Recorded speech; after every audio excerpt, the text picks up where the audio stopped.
Emmett, thanks for coming on the show. Hey, Sean, thanks for having me. Yeah, great to be here. I've listened to a few of your episodes now and really like the people you pick, and hopefully you chose wisely with me.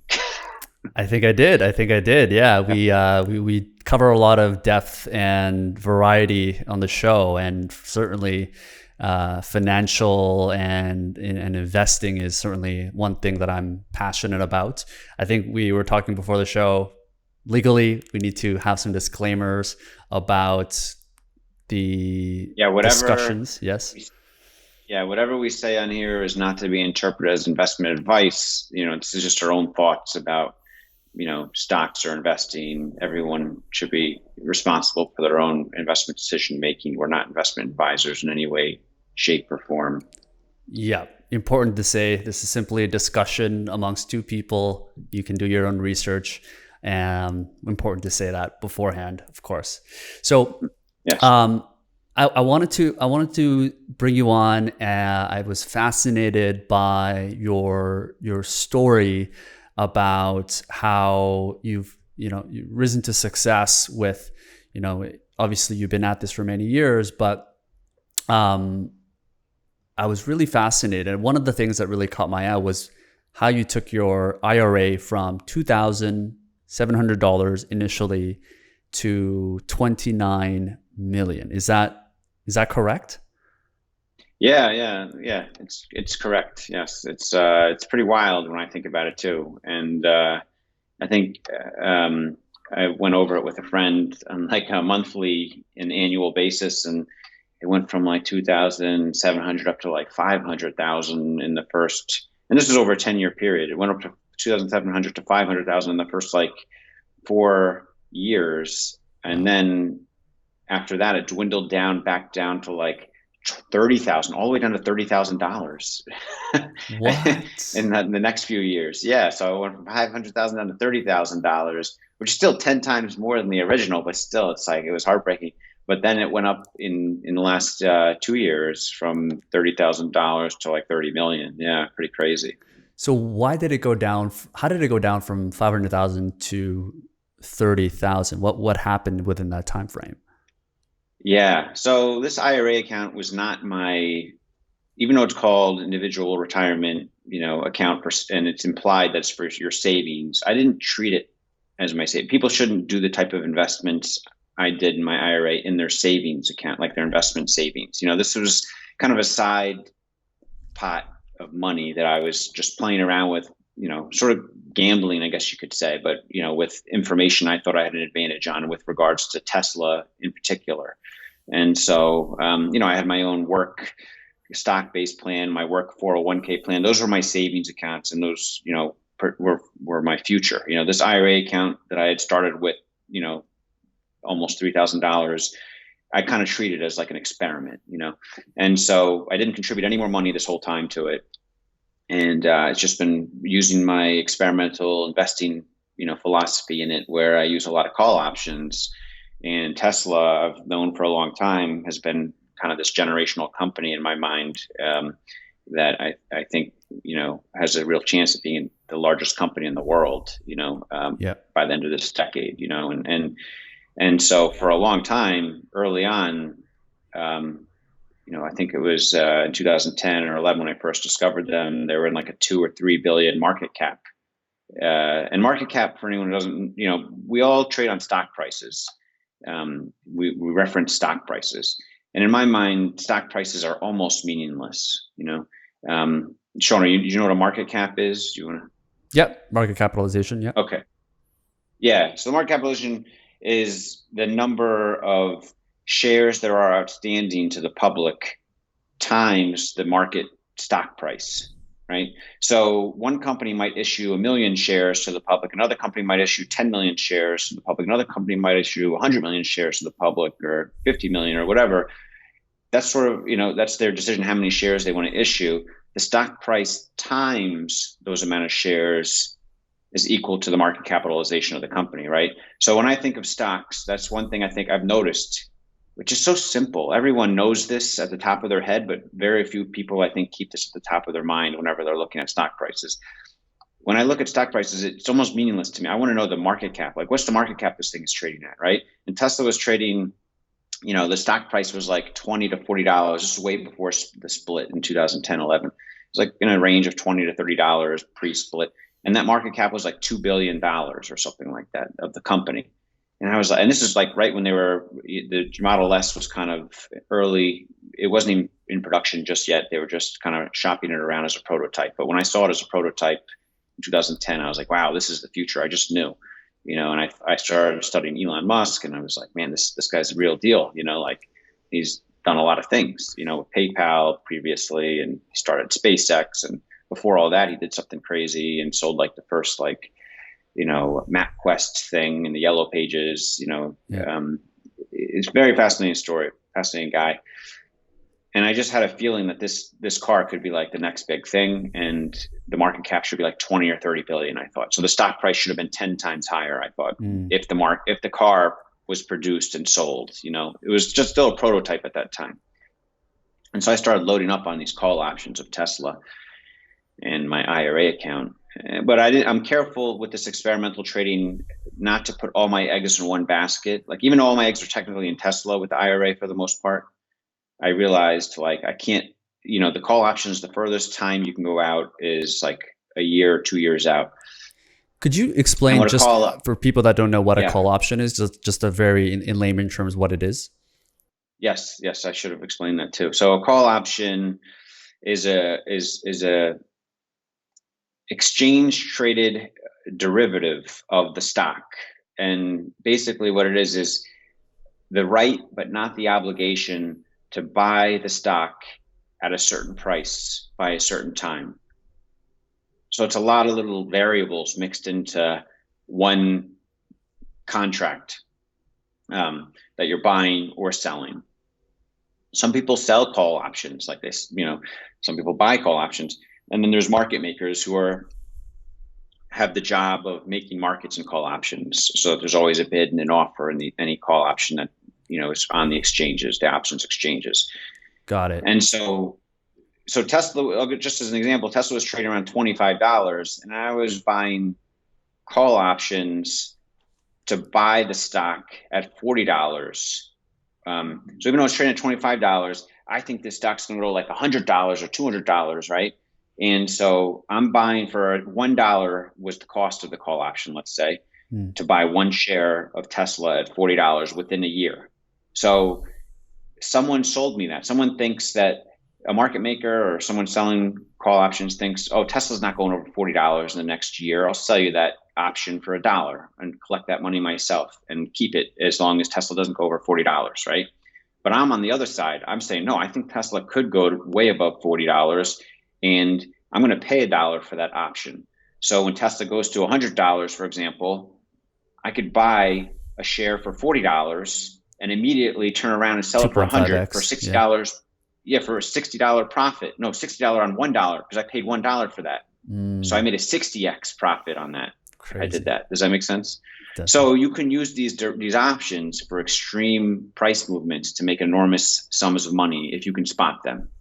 Now, what happens? And that's sort of what I practiced. Yeah, definitely. Yeah. And what happens if in a year that in some cases that the price did not go over the $40? What would happen in that case? Then I lose my $1 entirely that I paid for that call option. It expires worthless because there's an expiry time on that contract. Maybe it's like January of 2011, January 18th. It's like the third Friday of the calendar month or something. So it would expire worthless. I'd lose my $1 forever that I paid for it. And the person who sold it to me gets to keep that $1 forever, right? So I just lost $1, But I did this, every option contract has a multiplier of 100, which means it represents 100 shares. So you don't do it for just one share, you do it for 100 shares. So when you buy like 10 call option contracts, you're really buying that right or that option for 1,000 shares, right? Right. It's 10 times 100,000 shares. So I was buying, so in my IRA, maybe I'd close, $2,900. I was kind of experimenting, not just with Tesla, I was trying it with Apple and different, buying call options. If you time it at the right time, you could make 5x or 10x your money.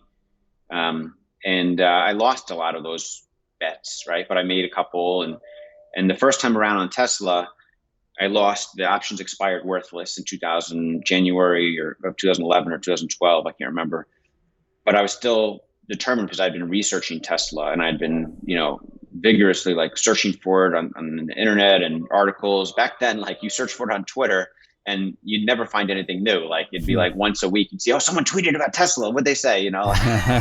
Once a week maybe, or maybe once a Wow. month you'd see an article and you'd be like, Different oh, times. there's some article about Tesla. And I had a friend of mine that we were both in it together on, so we talked to each other about it, which helped. Well, at And this time, was Elon Musk even CEO at that time? Wasn't he just an investor at that beginnings? no, I think in 2000, before 2000, like in 2006 or something, he was. But I think by the time they went public in 2008 or 2009, I think he was CEO by then. Yeah, Hmm. yeah. So, Got it.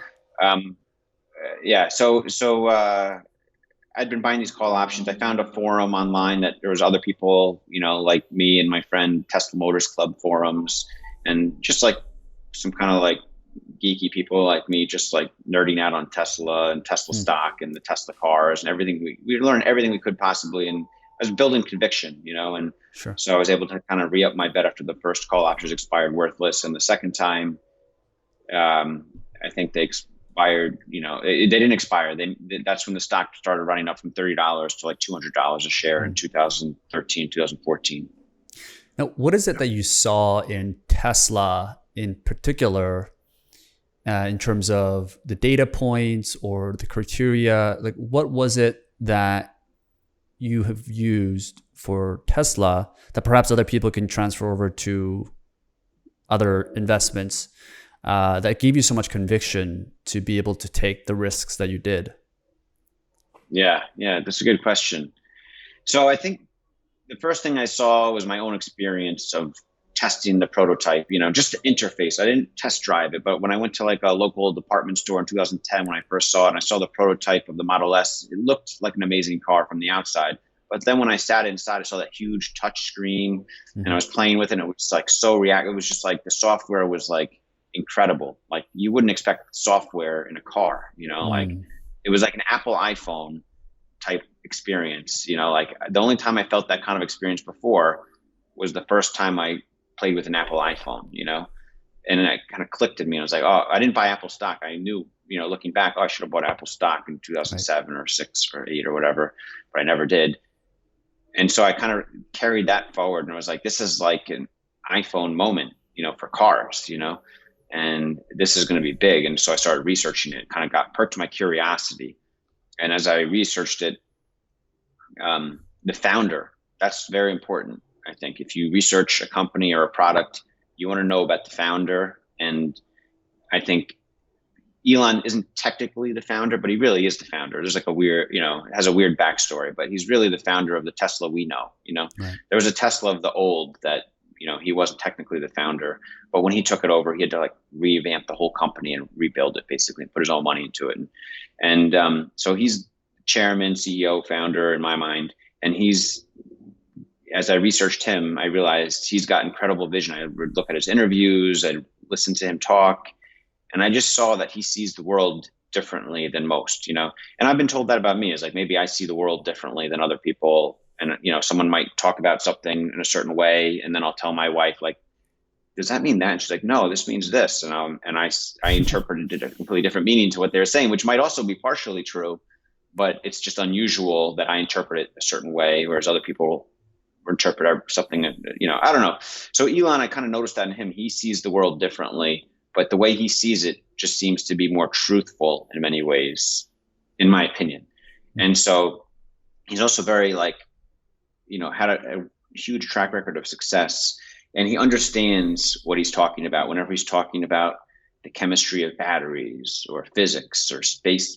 He's a rocket scientist. He's just this incredibly smart person that's an engineer, like the smartest engineer of our time. And I started realizing that early, like this guy is like Henry Ford and Thomas Edison and Albert Einstein rolled into one, even better. Mm. And so my faith was as much in the product and the company as it was with the founder, Elon Musk. And so those are my data points, I guess. And I really wanted to test drive the car, right? That was my next big thing. Like I got to test drive this product. I can't just play with the interface. I got to test drive it. So So at the time, I didn't have a lot of money. I couldn't even afford a Tesla. That's for sure. I had a job that was paying 50,000 or 60 or 70,000 a year in like the New York metropolitan area. What were you And doing before all this? yeah, I was working at Interactive Brokers, Okay. which is an electronic brokerage firm, and I had just started a sales job. I think in 2010. Before that I was in like client support from 2006 to 2010, and then 2010 I started a sales role for like institutional prime brokerage sales or hedge fund sales for Interactive Wow. Brokers. So you didn't have like a Yeah, analytical or technical financial background per se. Like you didn't work for like yeah. yeah. I wasn't an analyst. I was more like my clients actually, though. The thing about working in the support desk was that the institutional support desk was that the clients were like a lot of times these small hedge fund managers starting with their own money that they left, $1 billion hedge fund as an analyst with $10 million and are starting their own hedge fund, or a Goldman Sachs executive leaving with a few $1,000,000 and a few Right. investors start their own hedge fund, but they're like a one-man shop and they do everything, and they have to learn how to trade themselves electronically now. And so they're calling me for help, and they're explaining their like investment thesis to me or their investment strategy to me, while I have to translate it into them on the best tools of our platform to use to put those trades on. So I learned a little bit through osmosis that way. Right. I just learned a diversity of investment philosophies that way. I would say, from volatility trading to long short equity to arbitrage, special situations, corporate action stuff. To I learned all these different, a little bit of a lot of different strategies. Yeah. In a few years there, and enough to get like a bigger picture. I feel like that helped me. Um, and so it gave me some understanding, but it's definitely not a classical investment uh, background as most invest and hedge fund managers have and such. Which is even more Yeah. fascinating of a story that you didn't have this edge or even peers that you could surround yourself with around this, and you kind of just had to self-educate yourself. I imagine even though it Mm-hmm. wasn't, you kind of had bits and pieces from people that you were working with as clients, but I imagine that sparked that interest in you to really dig deep into the different strategies, and you in the end you kind of self-educated yourself in that sense. No, absolutely. And what I witnessed, is that it's sort of like when you're a kid and you find out Santa Claus isn't real. Like these brilliant minds of like, MIT rocket scientists starting their own hedge fund, or, quantitative strategies that are like these formulas that are back tested to the moon and have been super profitable, and they're determined they think they're going to win tons of money in the market from the market and blah, blah, blah. What I learned is that almost none of these, almost all of these investment strategies fail. Like no matter how smart these people are, and no matter Mm. how brilliant it sounds, their investment plan over the long run, they almost all do not outperform the market, the S&P 500. And so that was kind of like, in a way, like when I say find out Santa Claus isn't real, like thinking to myself, like, wait, so no matter how hard I try, I'm probably not going to get a better return than the S&P 500, and I should just put my money in the S&P 500 index fund. Mm. And it was like, that's for a while. I told all my friends and family, because they'd all ask me, they thought like I work in finance, be like, oh, just put your money in SPY, that ticker, you'll do better. And a lot of them did, and they did better. And so, but then I did find some outliers, and the outliers most often had being in sales and hedge funds. I helped hundreds of startup hedge fund managers over the 10 years I was there, like start their hedge funds, and most of them fail over a few years, and some succeed and some hang on. But the few outliers I found, the things in common, I was able to kind of blend together a little bit and just learn lessons from without my own losses. One thing was like, some of the most successful investors are the buy and hold guys, the boring buy and hold. You buy Mm. and hold these like generational stocks. You just hold on to them. You don't try to do anything fancy. You just sit on them forever. And if you buy a few like Apples and Netflix, so you pick one or two of those in a portfolio of 5 or 10 stocks, you're going to beat the market over the long term. That's all you have to do. It's boring, but that's true. You find a so in my mind, I'm thinking, oh, Tesla's this generational stock, and I should just concentrate everything in Tesla. So instead of diversifying, which a lot of people talk about, I was concentrated like in my personal trading account, like separate from my 401k and my stock savings plan with the company Interactive Brokers. I have my own personal savings accounts I've been kind of grooming, and I pretty much focused almost all of it into Tesla for most of the last 10 years.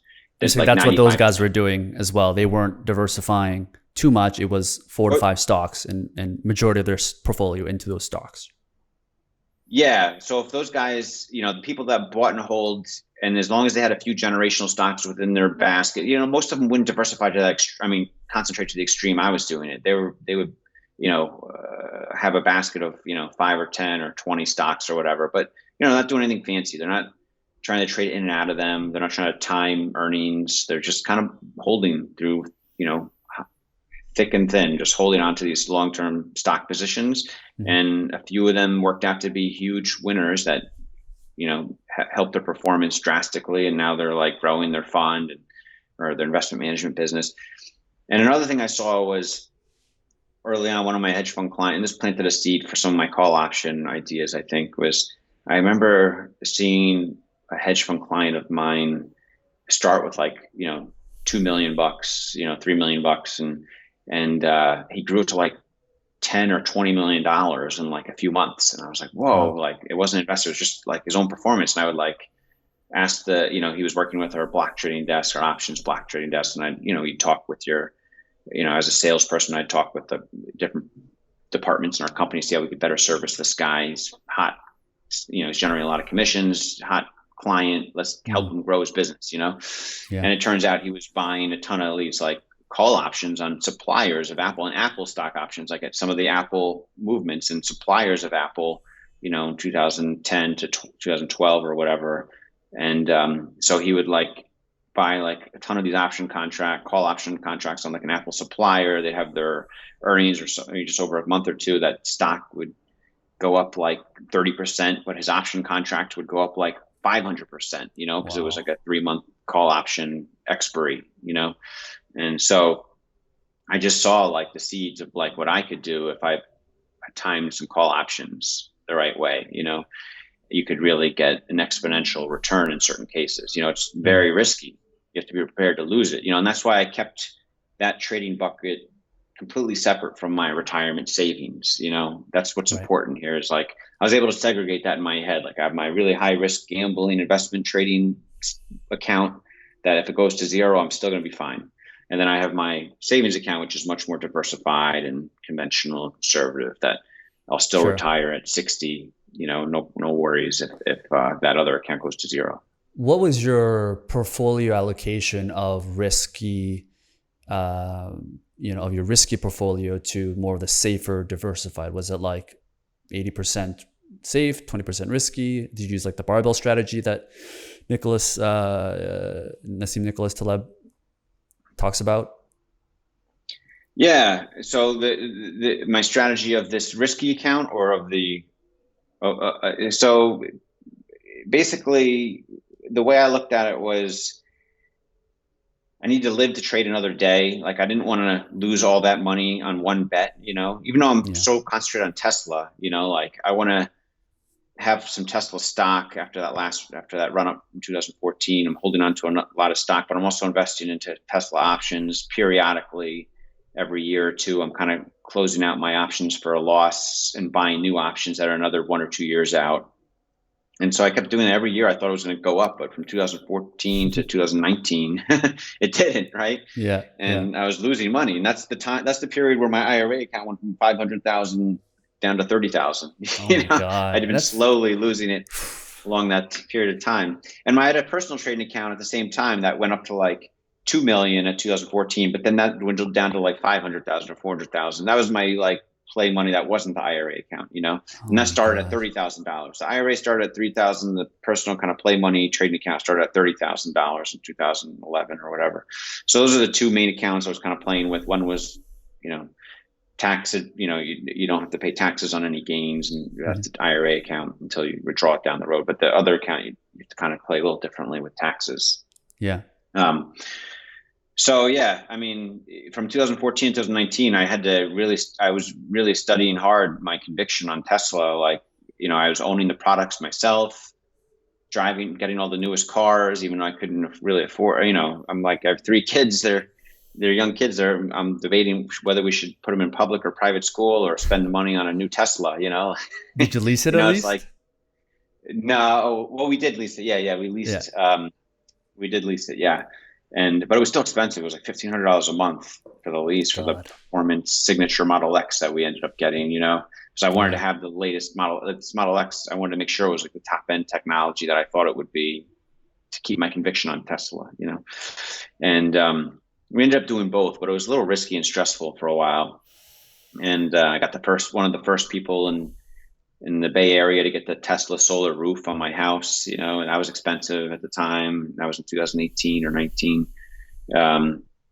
But each time I got the Tesla product, it proved my conviction, like, hey, this product is incredible. Like, it's so seamless to use. I do think this is the future. And I would test competitors, and like, my thesis was like, if I could test personally a competitive product that I thought was on a similar experiential level to Tesla's, whether it's an electric car or the solar roof experience with the app and just how it looks nice on your house or whatever, with the Powerwall generator all seamlessly integrated into your phone app. If I could test something else that was similar, then I'd start thinking, okay, maybe I should trim my Tesla positions and, have conviction in something else. It's not as the top, it might not be the top product or service in that area at some point soon. But I still, to this day, I haven't tested anything that seems comparable. I mean, there's so much talk. There's been so much talk about Tesla killers here and there. Yeah. It's 2012 when the Model S came out, Volkswagen, Audi, Porsche, they're all going to come out, none of this stuff is materialized. Now you have Lucid and, Apple, I think the biggest competitors might be like Xpeng and NIO and Li Automotive from China, but they're going to focus in China for a while. And who knows if they'll expand outside. Yeah. So what's interesting about your conviction with Tesla is that most of the people that with some sort of a financial background, they think certainly more analytical, and they, if you're talking about the Warren Buffetts of the world, they're talking about, the P&E ratio. They're talking about like the amount of cash on hand. They're talking about, how safe it is in certain sense, and they're talking about competitive moats, right? And it's certainly a refreshing look at having someone like yourself that doesn't have like a technical or analytical background in the financial sense from like a professional perspective. And it was really more just like this long-term end goal vision of the thinking really big. Like, you're thinking not 20% gains or 30% gains, which a lot of these short-term day traders were thinking about. You're thinking like 100x gain, which really makes you reframe your thinking completely. Like, one of my favorite quotes by Peter Thiel, who founded PayPal, I guess, with Elon Musk, is like, how can you achieve your 10-year goal in 6 months? And the interesting thing about that is not necessarily the answer, but it's the perspective it's a shift in your perspective. Like, you have to think a completely different way. And oftentimes what you're doing and the way you think, you just need to throw that out because you need a completely different way to think about it. And it seems like you weren't even thinking too much about the numbers. Obviously the numbers matter, like the market cap, but you were thinking more about the end vision. Yeah. I mean, I think you're absolutely right. It's two things. Like, I was thinking 100x, but only because I had the opportunity to think that way. The reason I say that is because the opportunity was, I also saw something with Bitcoin. I got into Bitcoin in 2011. I bought some. That's had a huge return, and I just held on to that. But Tesla, when I saw that, I could see a few years out, this Model X is going to be a big seller in the luxury EV market. Like, it's going to be a major player, and it's going to have a huge brand. People are going to talk about it. It's going to be a 30 billion market cap company, I think, and it's 2 billion now. How do I maximize my winnings? Like when you play poker, right? If you play no limit poker, if you know you have the best hand and you're dealt like on the flop, like let's say you got like some 4 of a kind on the flop, and you know you have the best hand. How do you maximize that? With the other people in there, like some of it's luck, right? You have to have some people that think they have a good hand too. but then you also have to slow play your hand a little bit, maybe, or maybe you don't. I don't know. But you have to figure out how to maximize your winnings. You don't want to just scare everyone. You don't want to just get a little bit of money. You want to try to maximize and double up your pot, or more, And so that's the type of thinking I had with this Tesla vision and conviction, is like, how do I maximize it? Call options. And how do I use these call options to get me the most possible money out of this, end result that I envision, And so then in 2014, after, I started thinking the same thing. It's a 30 or 50 billion. It was trading in like $300 to $450 or $250 or $200 to $400 range, which is like a 30 to 50 billion market cap for years.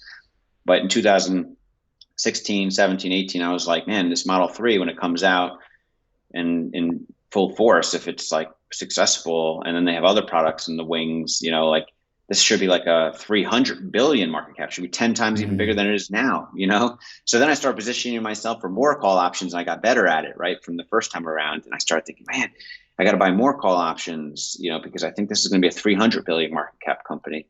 Was that your first time buying call options with Tesla? You haven't bought it in the past? You didn't, at least not with. I tried it with Apple a few times, 2010, 2011, and I did it with Facebook, actually. I had a nice 50x return on some Facebook call options, I think 2012, 2016 or something like that. I turned into deep into money call options, meaning like if you bought Tesla call options at $40 and it went up to $100, like the example we were talking about earlier, you don't have to sell the call option for that $60 profit. You can take assignment of the shares at the $40 cost basis, but the shares are worth $100. So it's like you hold the shares on margin, like you only paid $60 for them, and $40 of it is on margin. So I did something similar with Facebook way back. So I've done it with some other things, but I've also failed with a number of names.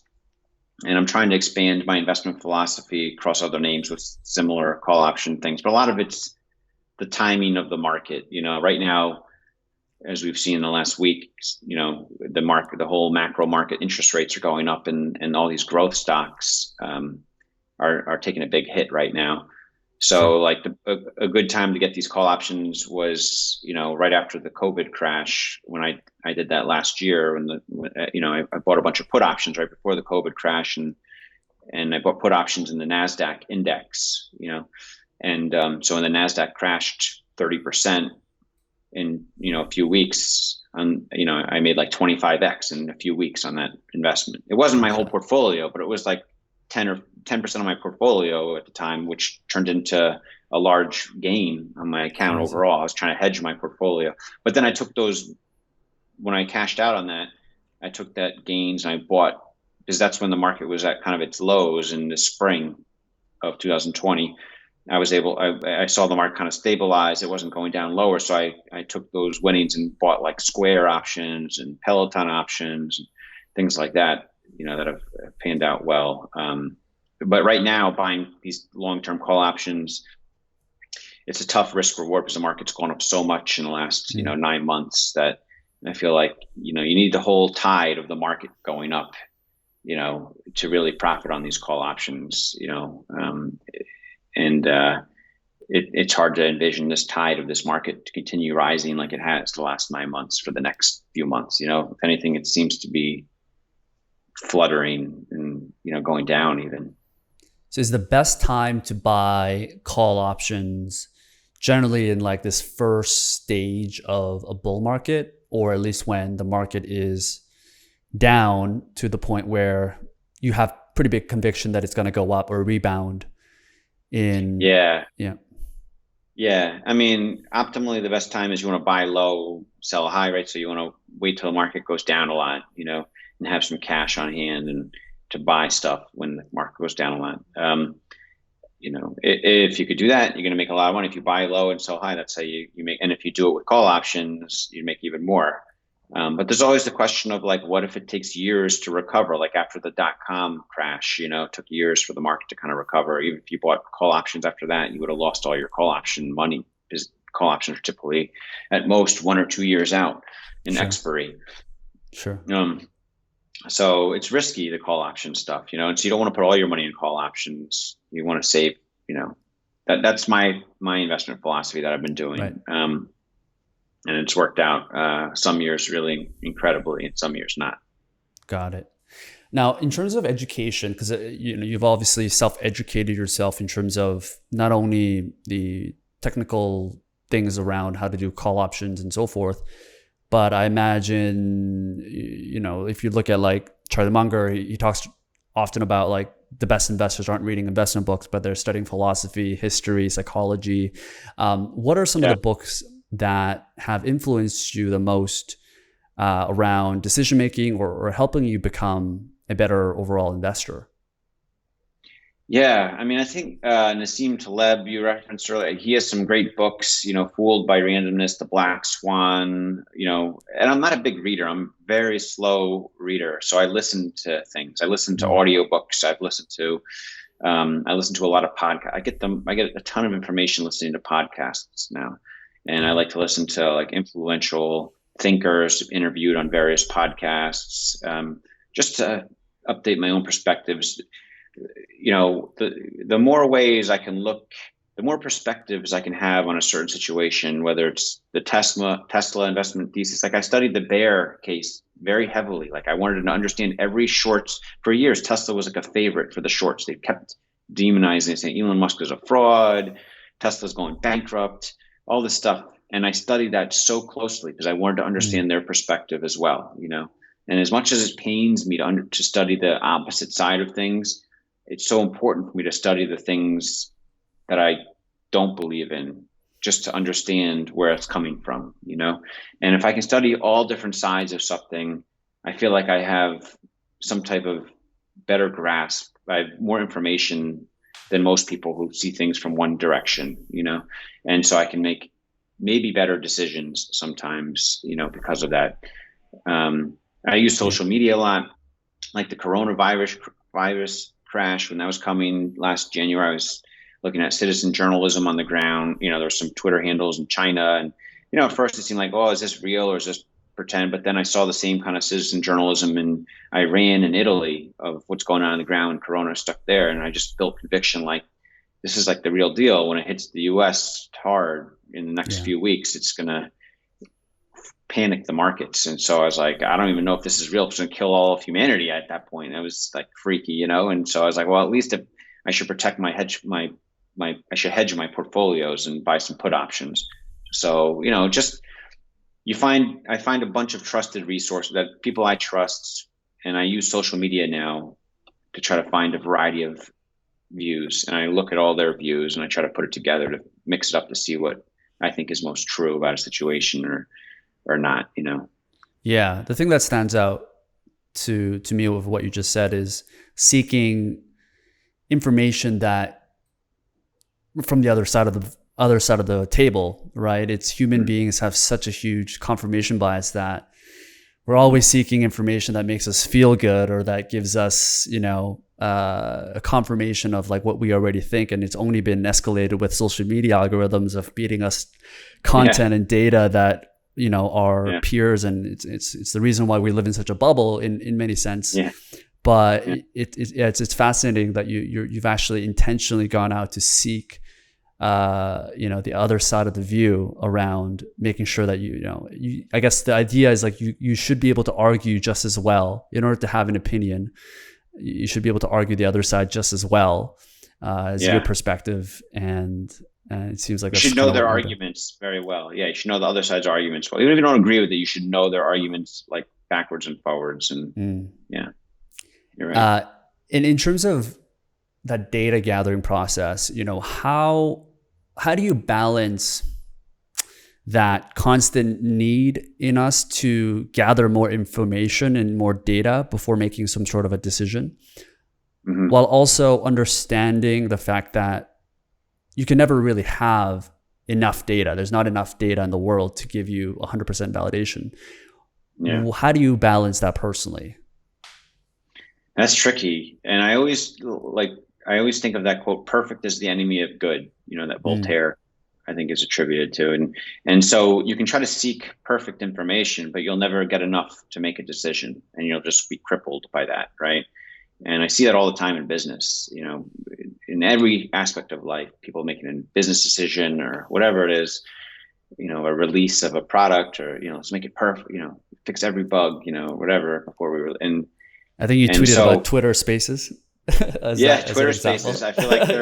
I feel like they're in that kind of mode right now, Sure. and the more established a company is, the more likely it's to fall prey to that. I think for some reason, just more bureaucratic it becomes, and it's Mm. harder to be nimble and make mistakes. So I try to gather information as much as I can from a variety of data points, a variety of perspectives. But I know I'll never have perfect information. And if I keep gathering information to the point where where I'm not getting new perspectives, like the more I am searching for, investment ideas on Tesla or some other stock or whatever, then if I get to a point where I'm not hearing anything new, any new idea generation that seems new to me over and over, and it's like the same things, and I'm trying to seek out different, both shorts and longs, or speculators and skeptics, Yeah. and then I feel like I've done a decent job where I don't have perfect information. I know I'll never, there's information out there that no one has, but I have a lot of the information out there that's available, it seems like. And Mm. so, once I see myself running into the same type, even, as long as I'm taking in a variety of viewpoints and focusing on that, if I'm seeing the same bullet points and discussion points repeatedly after a while, then I feel like I've achieved kind of like a saturation point where I should make that decision, or not make a decision. Sometimes it's like I don't have enough information. This doesn't sway me one way or another. I'm not going to buy or short, buy this thing like that I was thinking about. I'm just going Right. to hold off until more information comes out. So, yeah. Yeah. And sometimes not acting is sometimes the best decision. So Yeah, yeah, yeah, yeah. Not that's true. acting is a tough decision almost. It's like the Yeah. toughest, sitting on your hands and the market's crashing like it is, this week. And Yeah. yeah, it's tough sometimes. People like to they get their emotions. It's hard to remove your emotions. That's another thing. Like, you want to, the fear of loss and the fear of missing out, the FOMO and the fear of loss. So like when the markets are going down, people want to sell. So like, I'm going to lose it all if it keeps going down. Or Mm. when it's going up, they're like, oh, I'm going to miss out if I don't buy the GameStop at $500 or $400. It's going to go to the moon. And Yeah. so these emotions are very tricky in us, and it's hard. It's hard to remove them from the decision tree. But you also have to keep them in mind, knowing that everyone else has these emotions. So it's like Charlie Munger, I guess, was saying the psychology point. You have to understand mass psychology and know that in the masses, in the herd, these emotions are playing a big role, and you have to just step outside of that and figure out how to engage the right way with that. Do you think it's possible to develop that sense of stoic resilience, particularly when things aren't going your way, and to remain convicted? Or is that just something most people are born with? Or can you develop it? I mean, it's very tough to develop. I think we're born without it, and to develop it is very Mm. tough. Like, I was in interesting circumstances to kind of practice it, where at my company I had when I was doing sales at Interactive Brokers, I was doing very well and I had a great job, and I was rising in the ranks, and my career took off, and I had a great salary and everything. And there were strict rules that I couldn't place any trades during market hours. I had to wait till like an hour after the market closed or an hour before the market opened to place limit orders if I was going to make a trade in my, it was very strict rules. And so, and I treated that job very seriously. It was more important to me than my investment kind of play money with Tesla Mm. for a while, because I was like, this is my job, my annuity for years to come that I can enjoy. Tesla, it's done very well. I made $1 million or a couple million or whatever, and it's down to $1 million, done very well, but I can't retire on that with 3 kids, so I'm just going Right. to keep doing. So for years, I was kind of forced to sit on my hands and not trade when the market was selling off and Tesla was dropping 20 or 30% in a day on some, Elon Musk tweet or whatever it was. It would just be very like, I wish I could sell on the, or I wish I could, if it was going up, I was like, I want to buy more.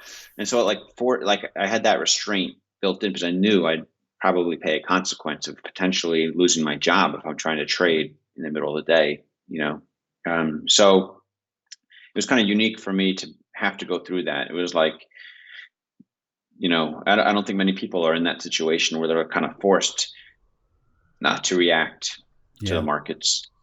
Sure. Yeah. So it was interesting for me to go through that to kind of develop a little bit of resistance to the emotional aspect of trading. Sure. Sure.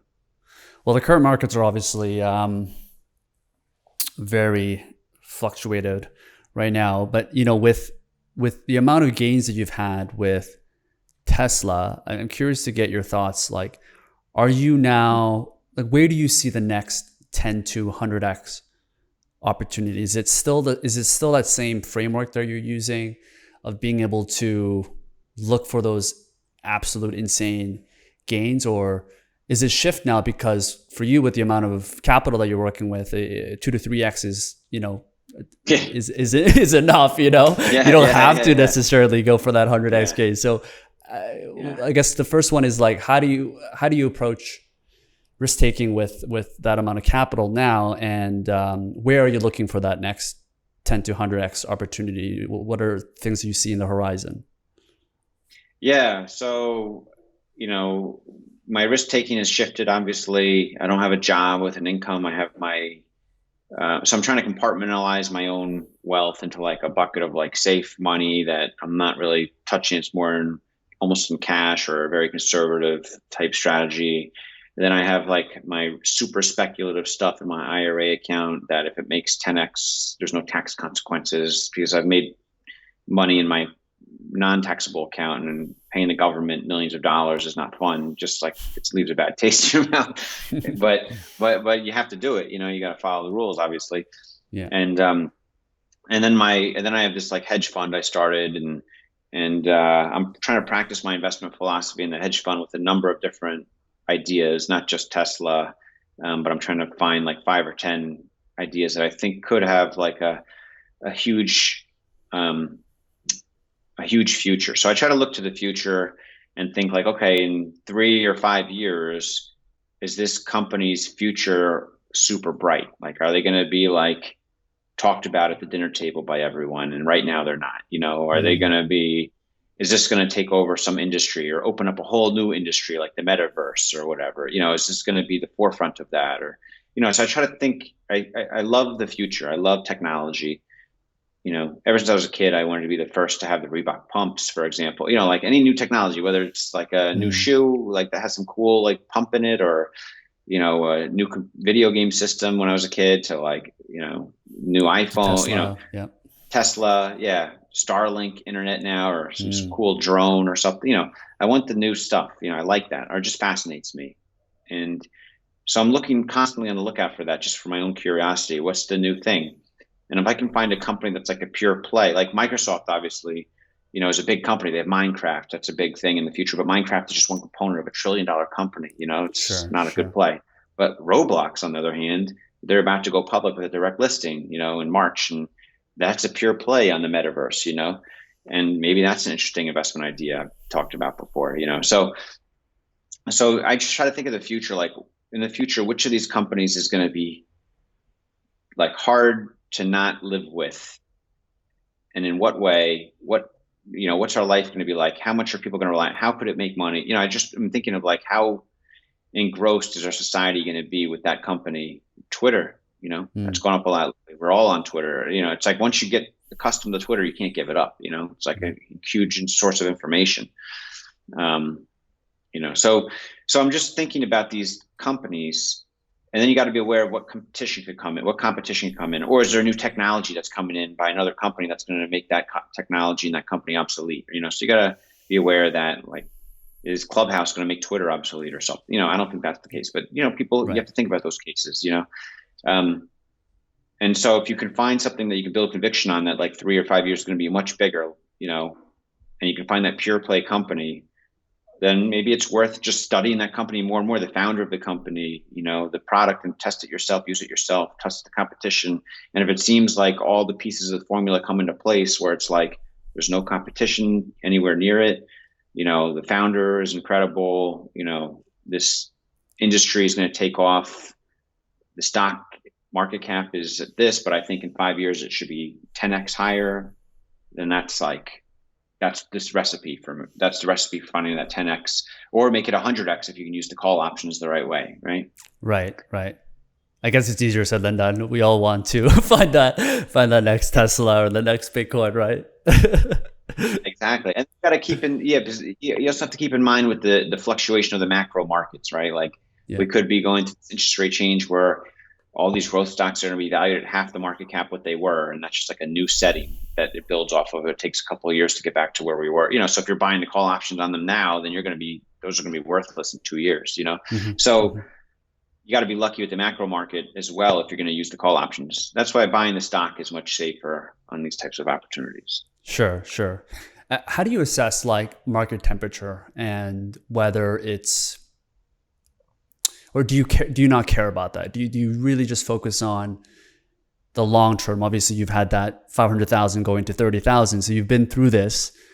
Do you, because of that, and because of the, in the end, you had massive gains. Do you just kind of ignore that and you look for the 10 to 100x gains and assume that in 5 years, none of it is really going to matter, and you just buy and hold? Or do you now take into consideration of things a little bit more in terms of the market temperature and assessing that? Yeah, good question. So for stocks, like if it's a stock that I think is going to be 10x in 5 years, where it is now, then I might not be as sensitive to where the macro market is now and just buy that stock. But if I'm trying to make money on the call options that are like 1 or 2 years out on a stock that I think is going to be much higher, then I want to pay attention to the macro market too and see if, is the NASDAQ at all-time highs right now? Did we just correct 10 or 20%? Is that a better time to buy the call options on that stock? Yes, it probably is, but if I am trying to buy the call options when the market's ripping at all-time highs, that's a lot more risky than just buying the stock at that point, in my opinion. Got it. As a thought experiment, one thing I wanted to ask you is, in 2021, if you were starting off, knowing all you know now, if you had 10K, you were starting with 10K, let's say an IRA,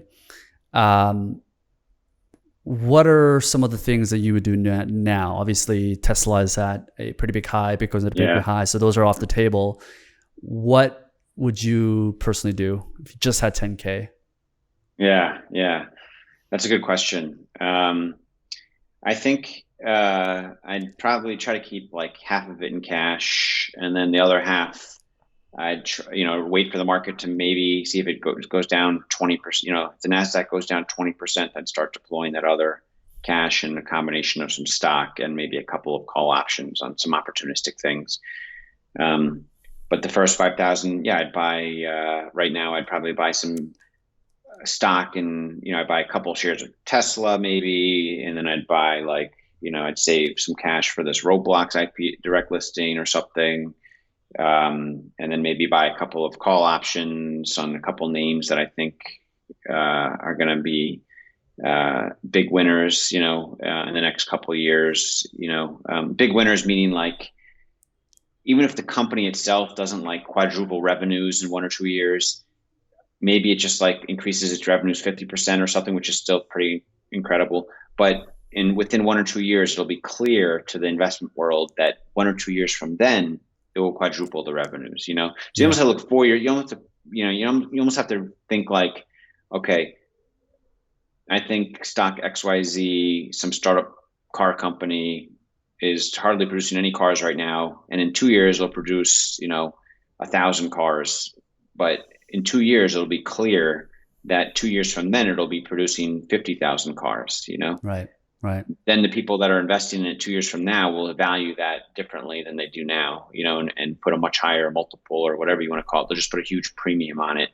And so if I can get in now, it'll pay off in 2 years when people start realizing in 2 more years, it's going to be a huge company, Sure.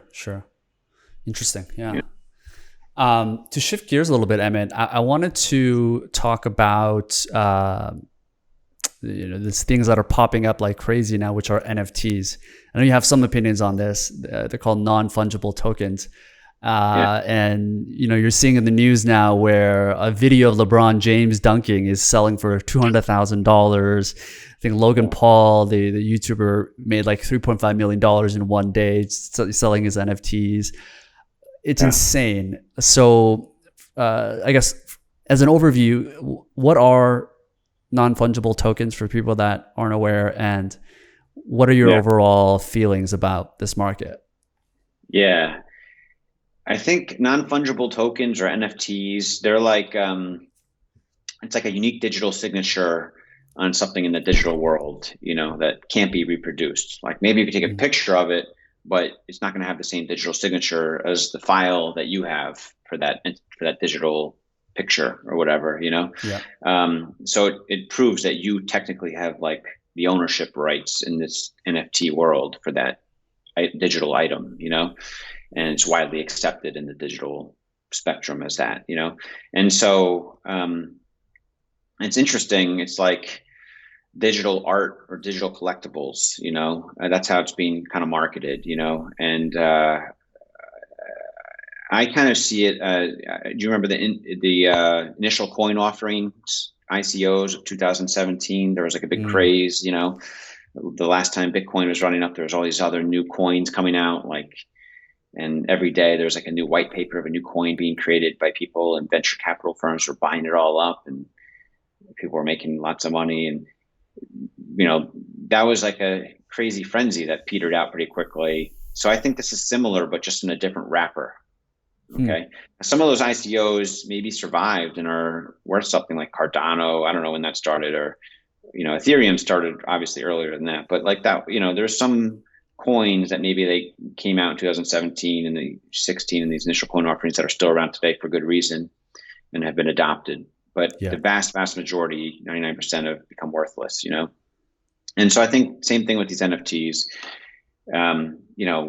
It's sort of like there's a big craze of fear of missing out, so everyone's jumping in to try to own something, some digital art, but because it's like a finite, scarce resource, it's scarcity in the digital world, and the only problem is there can be an unlimited amount of scarce things created. It's kind of ironic. It's like it's like a conundrum or something. Like you can keep creating more and more scarce. Like this podcast can put an NFT on it and be like, I'm selling the NFT to this podcast, or you can put an NFT on every 1 minute clip of this podcast and sell them all. There's only one of those available for people to buy, but you can create an infinite amount of these NFTs on anything. They each are unique in their own right. Right. And they're going to be heavily marketed as being why this NFT is better. And it's just a big craze rush right now for any and all NFTs of anyone who claims an artist, anyone who is an artist, and some of them will stick. I think, 1% will stick and be, maybe it's the NBA Top Shots and Crypto Kitties by Dapper Labs. I don't know. Maybe it's something else, these cypher punks or whatever, but I think the vast majority of this stuff is going to become worthless, and I think people just have to be careful. That's my opinion. I don't think they can all be. It's just anyone who can come up with an idea is going to be trying to market their own NFT idea, right? And why wouldn't you, right? It's like, I want to make money too, So I guess the idea, like from an economical perspective, is that when you're looking at supply and demand, you're saying because anyone at any time for anything can create these NFTs and and tokenize it. Yeah, there's scarcity in like this one specific aspect, but because anyone can create these, you're saying the supply will just overflow and it won't necessarily match the demand that people will have. Yeah, the supply of the supplies will be infinite. Supply of the supplies. That's a good way to put it. Supply of the supplies. That's the way to put it. Yeah. The supply of the scarce supplies, will be infinite. Yeah, like I obviously like the use cases are interesting, right? There's like I've heard use cases for like ticketing, real estate, obviously like physical art. If you can link it to the physical world, I think there's a good case for that, a good function for that. Yeah, like the only thing I could see makes sense. I don't know if you played like Diablo or Fortnite. Diablo is probably the old school for maybe the older generation, but like that's the only thing where it makes sense, like virtual games where, man, like to have like the next generation sword because you went to this quest or this like skin armor or like those are things Yeah. that people would actually invest money for. Some And money. I think so. I think when yeah. it's centralized, ironically, when it's in a centralized system within the internet, so when it's in the centralized metaverse of Fortnite or Roblox, Mm, then you'll have it'll be more, it'll make more sense. That'll stick around longer term. mm. But yeah, when you have it just in the open source internet that anyone can create of any type of thing, it's too much. Yeah. Right. And I guess it would depend on kind of the influx and how fast the adoption rates for AR and VR would be and how good that technology could be. Like imagine all of us kind of living in these virtual worlds. Then I guess I could see like NFTs becoming a bigger thing. So do you see Yeah. like there could be like a correlation in some aspect? Yeah, I think it has to be like, if we're all going to be in the metaverse or virtual world, it has to be like a centralized system of some sort, like Hmm. Roblox or Fortnite or Minecraft, something like that. Like we all have to be in this one centralized environment that has some kind of oversight to control it, right? And that Yeah. oversight to control that environment itself that we're all within then has some kind of, control on what uh, NFTs are legitimate or not, and so you can't just create any NFT and bring it into Fortnite. Yeah. Yeah. Yeah. It's an interesting world. Yeah, I'm excited to see how it all plays through. But I guess we won't see yeah. an Emmet NFT anytime soon until this craze No, dies down at least. no, yeah, no, yeah, it's crazy. Yeah, I mean, I just keep thinking about my kids and what a different world they're growing up in. Yeah. That keeps me motivated to kind of think about the future, and it's just like I know they're never going to drive a car. It makes me feel safer, like I Mm, know it'll mm. be self-driving cars all the way for them by the time they're 15 or 16 or 17. So there's That, lots of things that are changing.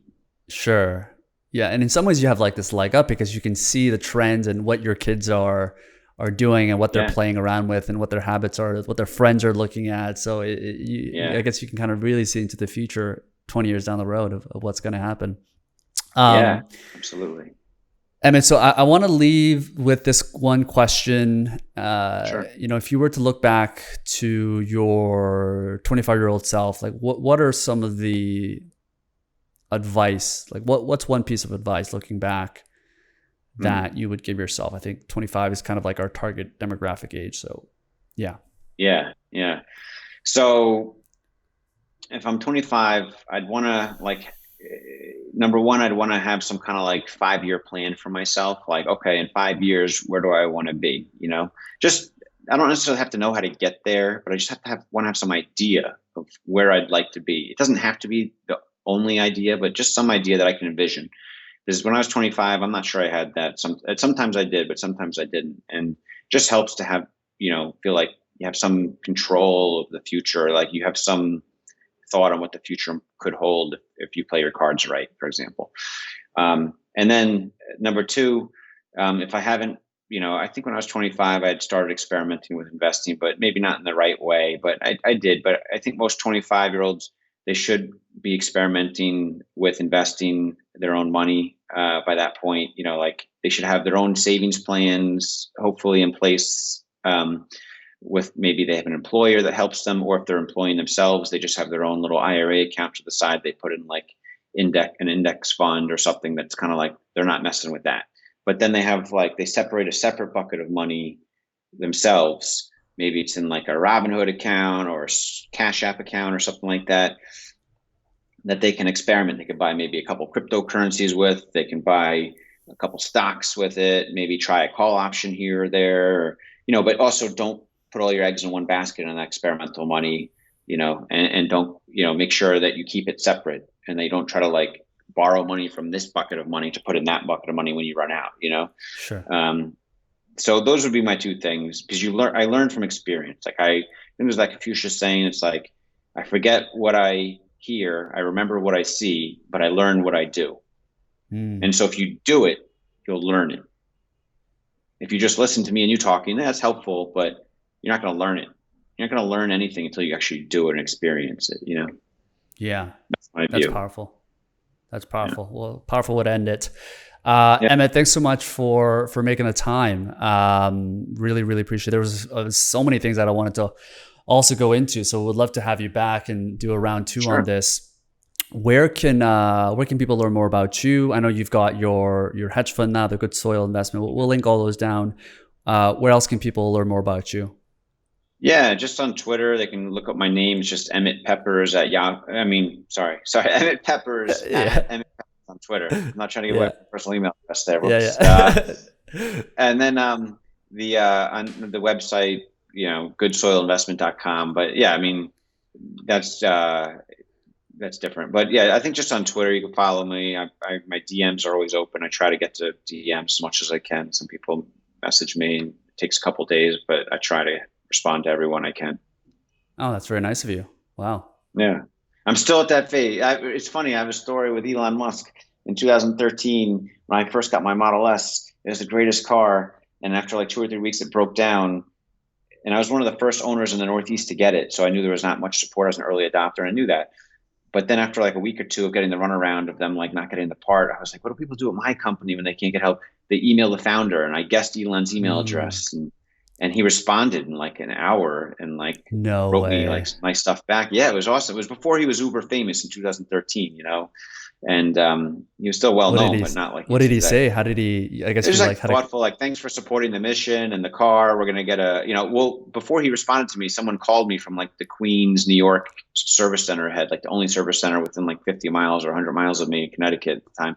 He's like, yeah, we're sending a tow truck up tonight to get your car. We're gonna bring it down to our shop tonight and switch it out with the part with the car in our shop and bring it back to you tomorrow. It'll be all fixed. And I was like, yeah. So my email worked, and then Elon emailed me like a half hour later, just saying like, yeah, I really appreciate your support. And it was very thoughtful, like built my conviction even more that this founder really cares. And he's like, so once you get to it, but that was before, once he got a little more famous, I tried emailing him again later, like something random, and it went to like an auto email, like of course he can't take all email. Of course. Yeah. So I don't know if I'll ever get that way, but for now I'm definitely accessible. Yeah, for now. But if I ever got to be like really like famous, which I don't think I will, but then it would be like a point where you can't respond to everything.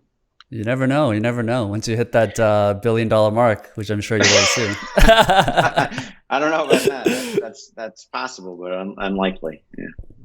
Yeah. Well, Emmet, I really appreciate you coming on. Fascinating story to end that as well with Elon Musk. Yeah. Definitely go follow Emmett, guys. And thanks for coming on. All right. Thanks, Sean. Good chatting with you.